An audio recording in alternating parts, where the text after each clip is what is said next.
कर लेना अनमोल यंगे कर लेना। गुड मॉर्निंग बच्चों। Dinesh good morning sir. मैं आज आप लोगों को गणित विषय में प्रायोगिक ज्यामिति पढ़ाने जा रहा हूँ। आप समझें। कल मैंने कंपास बॉक्स में जो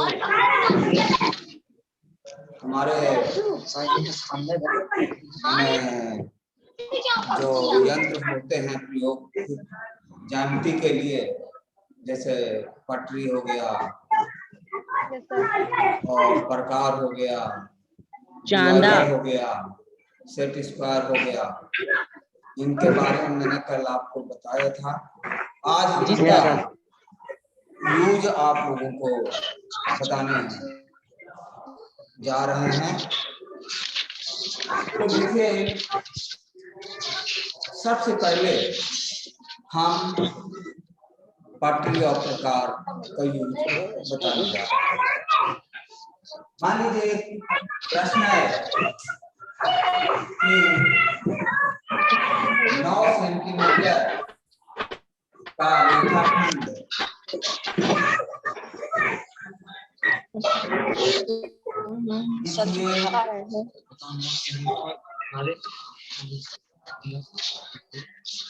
और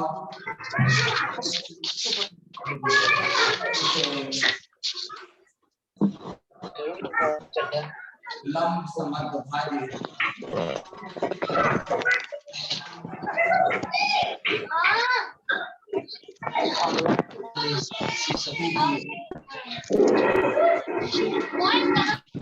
नहीं दिखाता है, या हम उसको दूसरी भाषा में कह सकते हैं कि दिए गए रेखाखंड का लंब समद्विभाजक करना, या इसी प्रश्न को दूसरी भाषा में ये दे सकता है कि दिए गए रेखाखंड का लंबार्धक करना। माने दो तरह से प्रश्न कह सकता है। ये कह सकता है कि लंबार्धक त्रिज्या या अर्धक करना या समद्विभाजक करना, तीनों का अर्थ एक है। करना तीनों में वही प्रोसेस है। तो देखिए, आप सर्वप्रथम क्या करेंगे,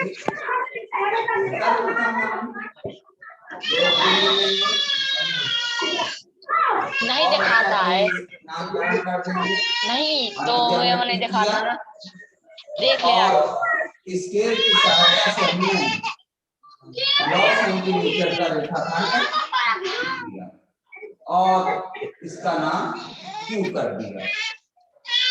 इसके बाद हम प्रकार लेते हैं और प्रकार के नुकीले सिरे को पी पर रखते हैं और उसके पेंसिल वाले सिरे को इतना फैलाते हैं कि पी क्यू उसके आधे से अधिक हो।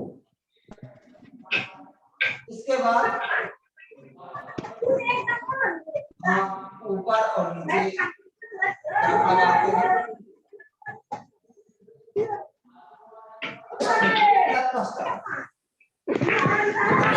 लेकर के हम प्रकार के नुकीले सिरे को ऊपर रखते हैं और ऊपर नीचे चाप लगाते हैं इस तरह से, और ये दोनों चापों को स्केल की सहायता से मिला देते हैं। तो इस तरह से हमारा PQ का लंब समद्विभाजक हो जाता है। लंब समद्विभाजक, लंब का मतलब परपेंडिकुलर हो, माने 90 डिग्री पे हो, और समद्विभाजक का मतलब है बराबर दो भाग। माने लंब समद्विभाजक का ये पूरा अर्थ है कि ऐसे दो बराबर भाग करना है जो लंब हो। तो यहाँ पर ये 90 डिग्री पे मिलेगा, इससे लंब हो जाएगा, और इसका हम कोई भी रेखाखंड को जहां भी छेद बिंदु है उसका भी कोई नाम दे देते हैं। मान लीजिए हमने 8 दे दिया, तो इस तरह से ये एक रेखाखंड PR हो गया और दूसरा रेखाखंड RQ हो गया। अगर हम इसको देखना चाहें कि लंबसम भाजक है कि नहीं, तो हम अगर हम PR प्लस QR करते हैं तो ये हमारा PQ के बराबर होगा। अगर हम PR की दूरी नाप लें और QR की दूरी नाप लें और इन दोनों को जोड़ दें तो ये हमारी पूरी दूरी PQ के बराबर होगी। समझाया? Yes sir. अब इसके बाद अगला प्रश्न हम देखते हैं, एक और समझिए इसी तरह।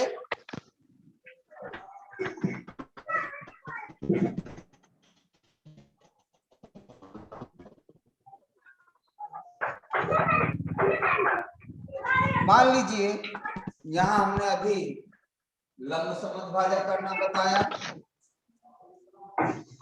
इससे हम मान लो 2 बराबर भाग अभी किए, 4 बराबर भागों में यदि हमें इसको डिवाइड करना है तब कैसे करेंगे? तब भी हम यही प्रोसेस अपनाएंगे। मान लीजिए प्रश्न आ गया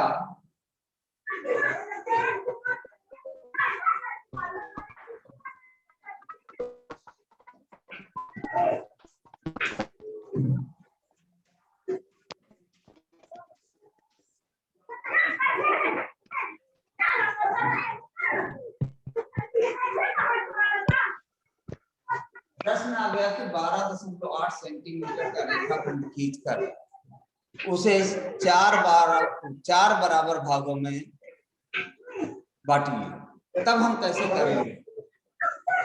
तो देखिए हम पहले 12.8 सेंटीमीटर का एक रेखाखंड खींच लेंगे। मान लो ये भी रेखाखंड हमने खींचा, ये दूरी हमारी 12.8 सेंटीमीटर है।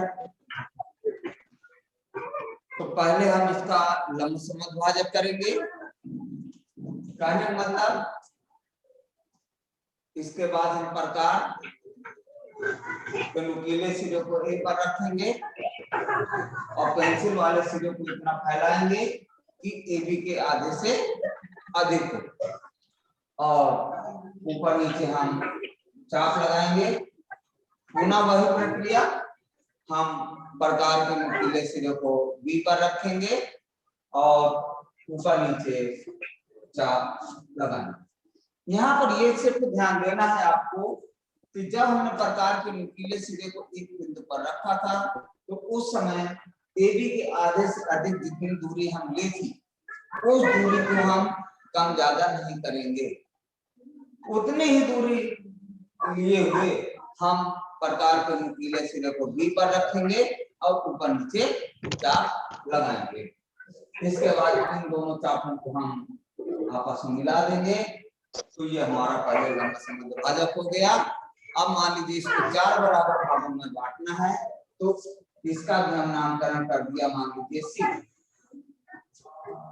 माने जो AB, ये जो C बिंदु है AB के मध्य बिंदु पर है। अब इसके बाद हम पुनः AC का लंब समद्भाजक कर देंगे, तो वही प्रक्रिया फिर से अपनाएंगे।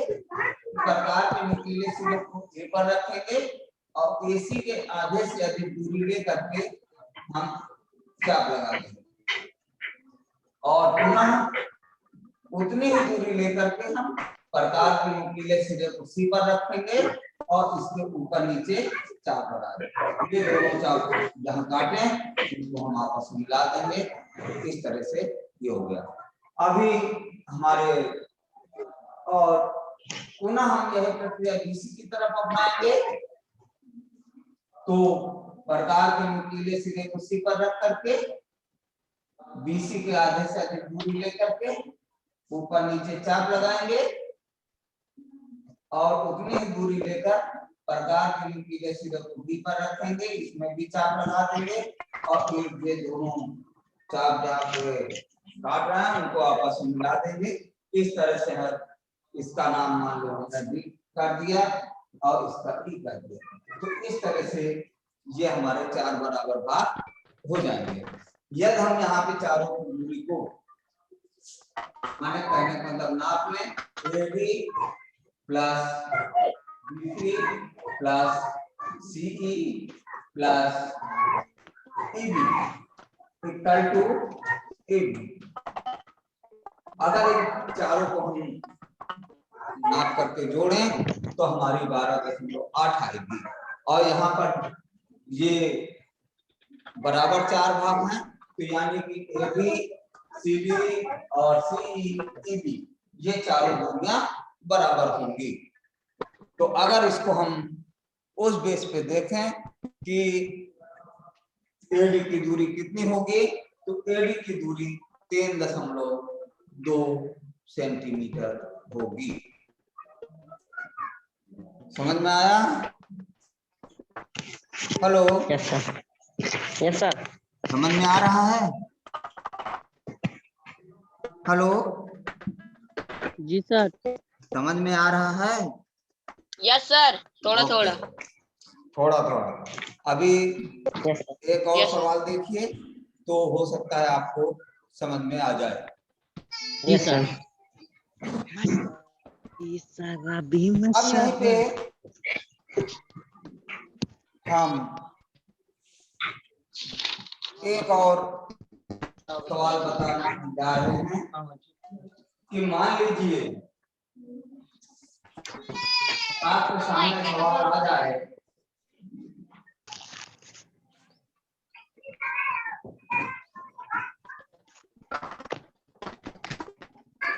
चार सेंटीमीटर त्रिज्या का वृत्त खींचकर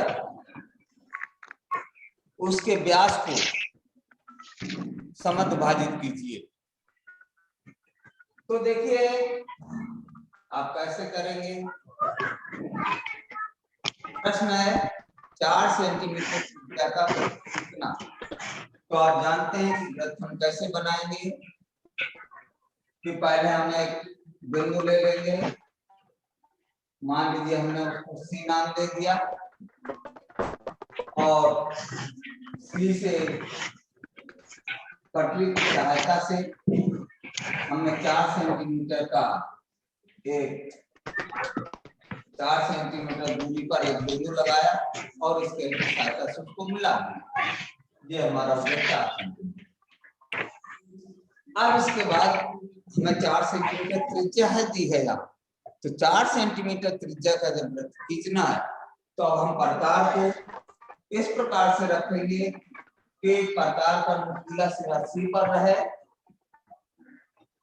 नुकीला सिरा सी पर और उसका पेंसिल वाला सिरा पी पर रहे और नुकीले सिरे को स्थिर करके पेंसिल वाले सिरे को नुकीले सिरे के चारों ओर घुमा देंगे। तो इस तरह से हमारा 4 सेंटीमीटर त्रिज्या का वृत्त खींच जाएगा, बन जाएगा। अब ये तो हो गई हमारी त्रिज्या। त्रिज्या को यदि हम डिफाइन करना चाहें तो हम ये कह सकते हैं कि केंद्र से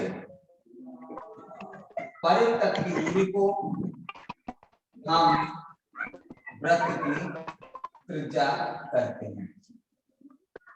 या और दूसरी भाषा में आप कहना चाहें कि केंद्र से वृत्त के केंद्र से परिध को मिलाने वाला रेखाखंड वृत्त की त्रिज्या कहलाती है। अब बात यह आती है यहाँ पर कि एक व्यास खींच करके उसका लंब समद्विभाजक करना है। तो आप व्यास जानते हैं, व्यास की जो परिभाषा है वह ये है कि वह रेखाखंड जो वृत्त के केंद्र से होकर गुजरती है और उसके दोनों सिरे वृत्त की परिधि पर होते हैं। तो देखिए कहीं से भी हम वह रेखाखंड खींच सकते हैं जो वृत्त के केंद्र से होके जाए और उसके दोनों सिरे वृत्त पर हों, तो उसे हम व्यास कहेंगे। अब वाली चीज का लंब समद्विभाजक करना है, ये मान लो P हो गया, ये Q हो गया, और लंब समद्विभाजक जो आपने कहा थोड़ा थोड़ा समझ में आया है, अब आप इसका लंब समद्विभाजक देखिए कैसे करेंगे। लंब समद्विभाजक उसी तरह से करेंगे कि प्रकार के नुकीले सिरे को P पर रखेंगे और पेंसिल वाले सिरे को इतना फैलाएंगे कि PQ के आधे से अधिक हो जाए, और एक चाप इधर लगाएंगे और एक चाप इधर लगाएंगे। इसके बाद इतनी ही दूरी लेकर हम प्रकार के नुकीले सिरे को Q पर रखेंगे और पुनः इसके ऊपर नीचे चाप लगाएंगे जो पहले वाले चापों को प्रतिच्छेद करेंगे। इसके बाद इनको हम मिला देंगे तो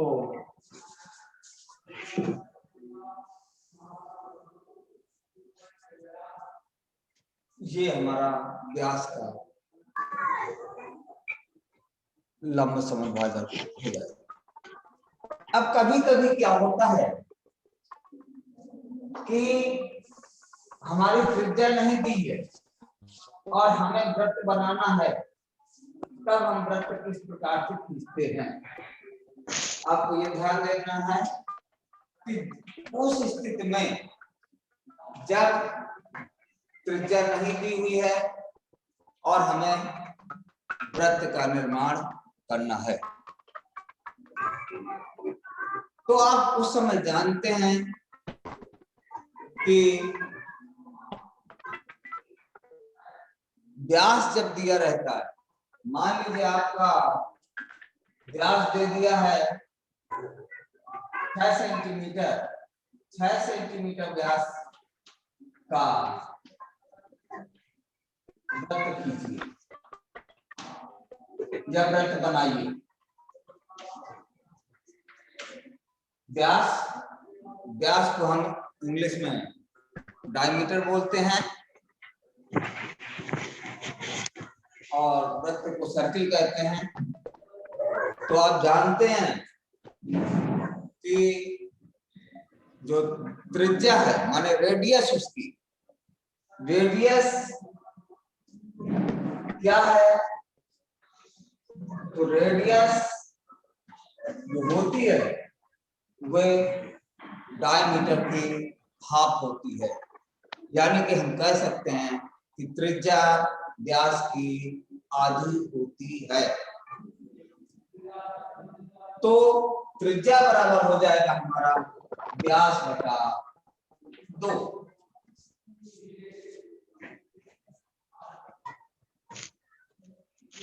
कभी कभी ये पूछता है कि त्रिज्या और व्यास में क्या संबंध है, तो आप ये संबंध को शो कर रहा है और एक रिलेशन और ये शो करता है कि व्यास बराबर 2 गुणे त्रिज्या, जिसे हम शॉर्ट में D = 2R लिखते हैं। तो माने त्रिज्या और व्यास में ये संबंध है कि D = 2R। तो यहाँ पर हमारा व्यास दिया हुआ है, व्यास है हमारा 6 सेंटीमीटर और उससे हमें सर्किल का निर्माण करना है। तो हम देखिए कैसे करते हैं। तो सर्वप्रथम हम 6 सेंटीमीटर का एक रेखाखंड खींच देते हैं। मान लीजिए इसको हमने CP नाम दे दिया। अब ये तो है हमारा व्यास, अब हमें वृत्त का निर्माण करना है, क्योंकि वृत्त हम तभी बना सकते हैं उस स्थिति में जब हमें उसकी त्रिज्या मालूम होगी। किंतु आप जान चुके हैं कि त्रिज्या हम कैसे ज्ञात करेंगे। त्रिज्या जो होती है व्यास की आधी होती है। तो इस 6 सेंटीमीटर का जो व्यास है इसका हम लंब समद्भाजक कर देंगे। जब हम लंब समद्भाजक कर देंगे तो ये आधी हो जाएगी। तो देखिए प्रकार के नुकीले सिरे को हमने सी पर रखा और सीपी के आधे से अधिक दूरी लेकर हम इसके ऊपर नीचे चाप लगाया। उतनी ही दूरी लेकर प्रकार के नुकीले सिरे को पी पर रखा और ऊपर नीचे चाप लगाया। ये जो चाप लगाए ये परस्पर एक दूसरे को काटेंगे और इसको हमने मिला दिया। इस तरह से ये इसका अर्धक हो गया। तो कहने भाई इसका भी हमको नाम लिख देंगे, मान लीजिए हम तो ये ओ जो आया ये हमारा उस वृत्त का केंद्र कहलाएगा। तो अब हमें जब वृत्त का निर्माण करना है तो प्रकार के नुकीले सिरों को ओ पर रखेंगे और पेंसिल वाले सिरे को चाहे इतना फैलाएंगे कि के आ जाए, या इस तरफ से बनाना चाहो तो नुकीले सिरे को ओ पर रखेंगे और पेंसिल वाले सिरे को पी पर रखेंगे और पेंसिल वाले सिरे को नुकीले सिरे के चारों ओर घुमा देंगे और इस तरह से हमारा वृत्त बन जाएगा। समझ में आया? Yes sir. जी सर। ओके, अब हम आगे देखते हैं कि प्रकार की सहायता से हम कोण का निर्माण कैसे करते हैं। तो यहाँ पर हम देखें कि पटरी और प्रकार की सहायता से कोण बनाना, कि पटरी और प्रकार की सहायता से हम कोण कैसे बनाते। आप जानते हैं जो कोण है, कोण जो है कोण हम किसे कहते हैं। तो कोण क्या है पहले हम ये समझ लेते हैं। दो रेखाखंड या दो किरणों के मध्य जो झुकाव होता है उसे हम कोण कहते हैं। या इसको हम दूसरी तरह से भी डिफाइन कर सकते हैं कि एक उभयनिष्ठ बिंदु से निर्मित वह आकृति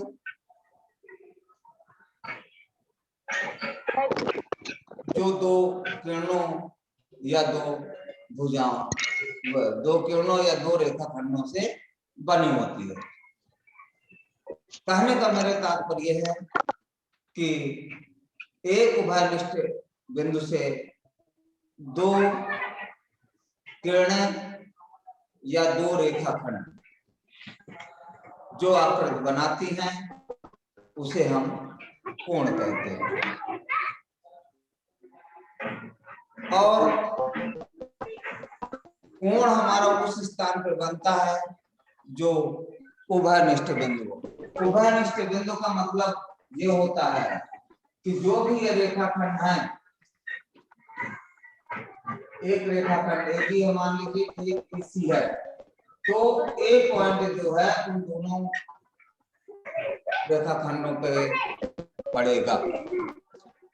और आप ये जान लीजिए कि हमें जिस कोण का नाम लिखना होता है वह सदैव मध्य में लिखा जाता है। तो मान लीजिए हमें इस कोण का नामांकन करना है तो हम इस कोण का नाम दे देंगे BAC। माने हमारा जो कोण बन रहा है वो AB बन रहा है, इसलिए ये हमारा मध्य में आएगा। हम बल्कि इसका ये भी नाम दे सकते हैं कि कोण CAB। कहने का मतलब ये हमारा मध्य में होना चाहिए। कोण में एक शीर्ष और दो भुजाएं होती हैं। जो वह उभयनिष्ठ बिंदु होता है वे हमारा शीर्ष कहलाता है, वर्टेक्स कहलाता है, और जो ये भुजाएं हैं ये हमारे रेखाखंड या किरण। रेखाखंड और किरण में ये अंतर है कि रेखाखंड में 2 अंत बिंदु होते हैं, फिर किरण में 1 अंत बिंदु होता है। रेखाखंड की लंबाई निश्चित होती है, किरण की लंबाई अनिश्चित होती है। तो आप बाकी परिभाषाएं पढ़ चुके होंगे। यहाँ हमें मेन ये बताना है कि पटरी और प्रकार की सहायता से हम कोण किस तरह से बनाते हैं। एक चीज यहाँ विशेष ध्यान देना है आपको कि कोण मापने की इकाई जो होती है वह डिग्री होती है। कोण को हम सदैव डिग्री में नापते हैं। अब हम कोण की रचना कैसे करते हैं हम ये बता रहे हैं। सबसे पहले हम चलते हैं कि पटरी और प्रकार की सहायता से 60 अंश का कोण बनाना है।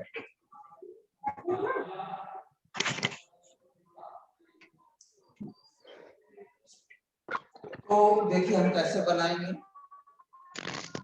हम एक रेखाखंड खींच लेंगे,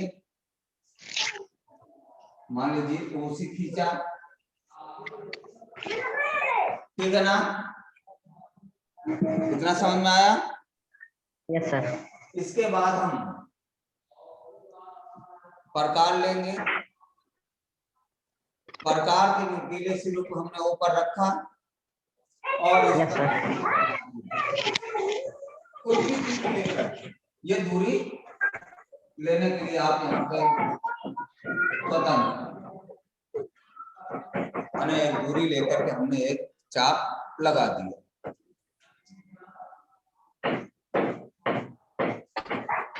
जितनी दूरी हमने यहाँ पे ली थी चाप लगाने के लिए, इसके बाद मान लीजिए ये हमने कोई इसका भी नाम लिख दिया, मान लीजिए पी। तो प्रकार के नुकीले सिरे को ऊपर रख करके एक हमने चाप लगाया जो ओसी को पी पर काटा। अब इसके बाद हम यही दूरी लेकर ओपी दूरी लेकर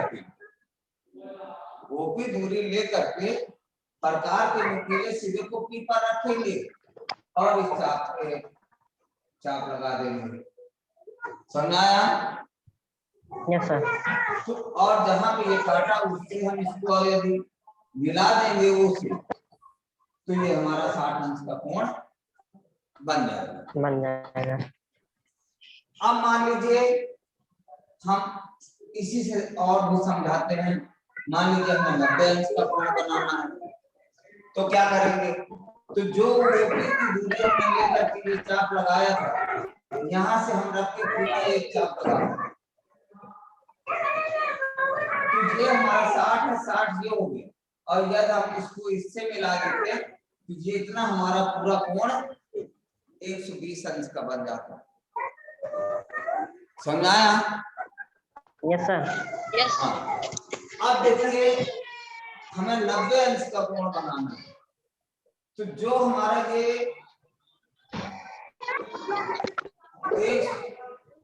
इसके बीच 60 और 120 के बीच जो कोण बना है उसका हम आधा कर देंगे। आधा का उस तरह से करेंगे जैसे हम रेखाखंड करते हैं। तो प्रकार के नुकीले सिरे को हम यहाँ रखेंगे और आधे से आधे दूरी लेकर के हम चाप लगा देंगे। फिर प्रकार के नुकीले सिरे को यहाँ रखेंगे और उसके आधे से अधिक दूरी लेकर के चाप लगा देंगे और ये दोनों चाप यहाँ काटेंगे, इसको मिला देंगे। तो इस तरह से ये कोण हमारा 90 अंश का तैयार हो जाएगा।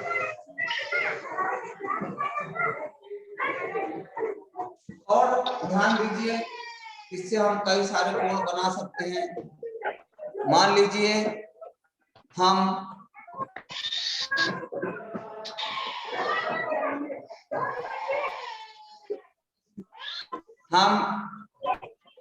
ये तो हो गया 60 अंश 120 अंश, ये तो पहले बना था ये 60 अंश का था, ये 120 अंश का था और ये 90 अंश का कोण।